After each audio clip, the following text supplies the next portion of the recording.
the verbal tap. When the pain is too much, fighters train for years to be able to compete at the highest level of their sport. They learn how to control their breathing and endure the most excruciating pain imaginable. In fact, it's safe to say that MMA fighters are some of the most resilient humans on the planet. But even these specially trained athletes have their limits. In today's video, we'll take a look at what happens when the pain becomes too much and the fighter has no other option but to tap out verbally. Welcome back, everyone. It's me. Let's get right into today's video. 6. Sean O'Malley vs. Aljamain Sterling. We've seen plenty of instances where fighters need to tap out during a match. Whether it's because they re-exhausted and have nowhere left to go, or because their opponent has them locked in an unbreakable submission. However, there's a more humbling way to tap out, which is to simply talk your way into submitting. Back in June of 2023, Sean O'Malley was set to face off against the then bantamweight champion Aljamain Sterling. The two had a lot of bad blood between them after insulting each other's families, among other things. So the tension was high going into this one. During the third round, Sterling caught O'Malley with a powerful knee that sent him crashing to the canvas.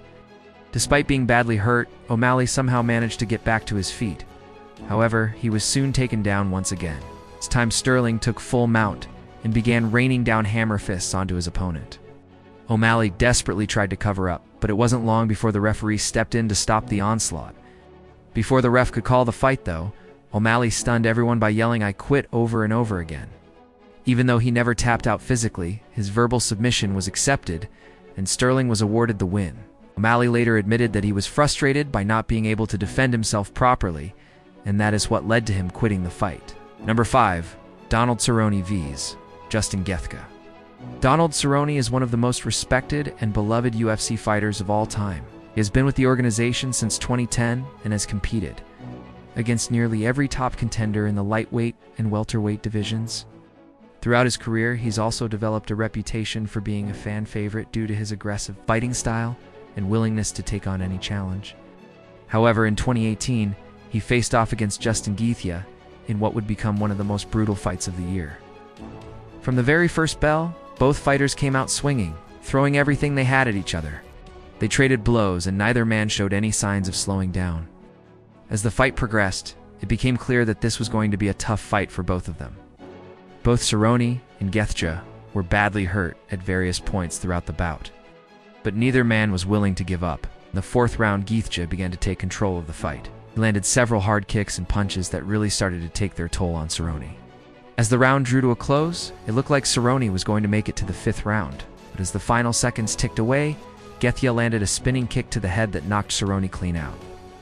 With the victory, Gaethje improved his record to 18-7, while Cerrone fell to 34-9. Although Cerrone didn't tap out verbally, he did tap out physically. If that doesn't show respect for his opponent, I don't know what does. For Ryan Bader vs. Anthony Johnson. Ryan Bader is another fighter who's been with the UFC for a long time. He's also known for his aggressive fighting style and his ability to finish fights quickly.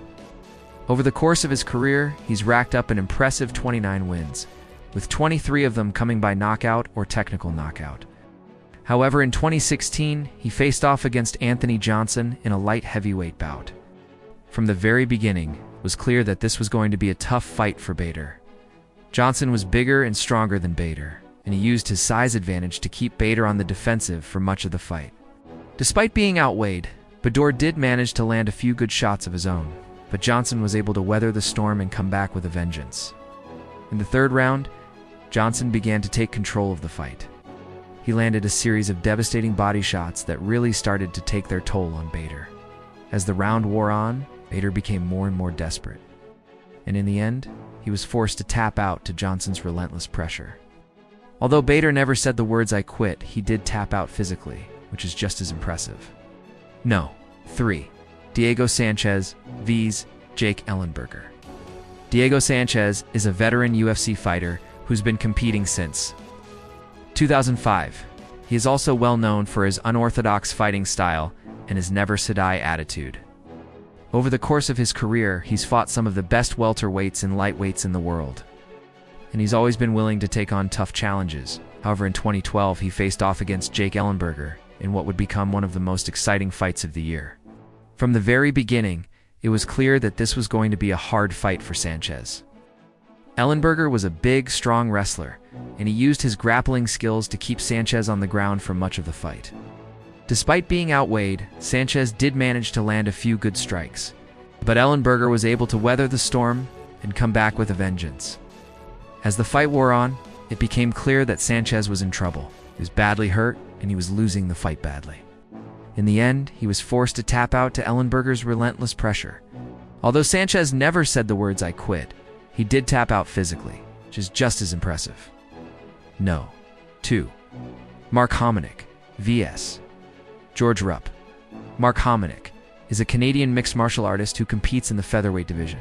He's been fighting professionally since 2005 and has a record of 21 wins and 12 losses. Throughout his career, he's competed for several different organizations, including the UFC, Bellator, and World Series of Fighting.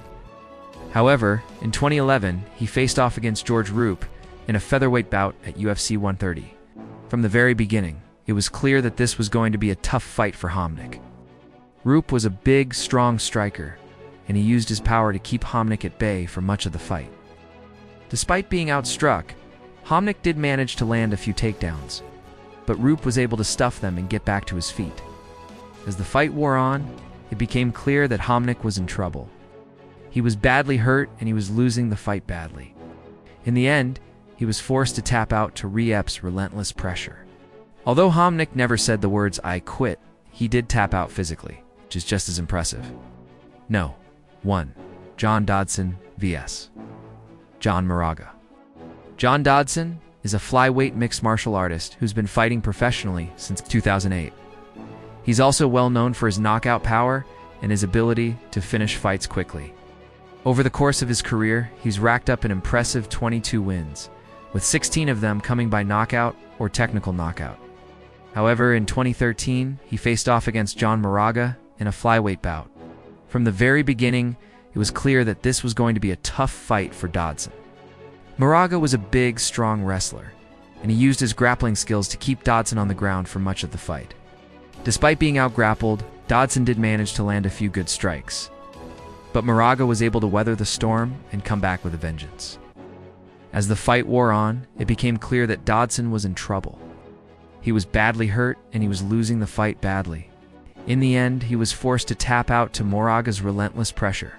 Although Dodson never said the words "I quit," he did tap out physically, which is just as impressive. Verbal taps are a rare sight in MMA, but they do happen from time to time. Usually it's caused by brutal body shots or excruciating holds. But sometimes it can be the only way for a fighter to escape a bad situation. Verbal taps are just as real as physical taps, and any fighter who has ever tapped out verbally can tell you that the pain is just as real. Thanks for watching. Which fighter do you think had it the worst? Let us know in the comments below. Don't forget to subscribe if you haven't already. We'll see you next time.